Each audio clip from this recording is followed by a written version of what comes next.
齊睇下隻耳仔情況要。可以攞住，跟住打側少少個頭就 OK。我哋睇耳仔情況先啊。哇，好搞笑啊！呢個咧就係你成個耳仔裏面嘅情況啊，真實情況啊。咁係啊，咁入面呢個咧少少反光透明粉紅色嗰個就係你個耳膜啦。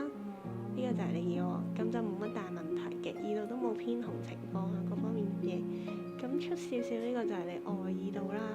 咁成個外耳道係有少少耳垢啫，但係唔係特別多嘅，咁清咗佢就可以㗎啦。咁呢度都冇乜大問題啦，睇埋嗰邊。嗰啲好誇張嗰啲耳屎啊！有啊，好多。我想睇嗰啲喎。但係得少少啊。你 follow 我 IG 有幾有嗰啲條片，呢啲好乾淨喎。呢邊都係咯，但係得少少。呢邊就偏紅啲啦，係咪都會多啲撩呢邊耳仔？係唔係喺呢邊？我試過有粒嘢咯，但係冇咗個字，即係試過撩嘅時候有啲痛咯。即係之前唔係依家。可能係發炎。係啊，嗰時應該係發炎。有啊，好似試過2次咯。哦。但係我冇理佢，就自己好翻咁樣。嗰啲可能咁啱隻手污糟啊，或者嘅工具污糟都有。咁白色個咩？有得耳屎嚟？係，呢嚿都係耳屎嚟嘅，呢個就外耳道都冇乜大問題，唔算特別污糟。咁我哋就開始啦。好。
咁而家會正式開始幫你掃呢啦，就前面有啲咩不適嘅話，直接出聲就可以㗎。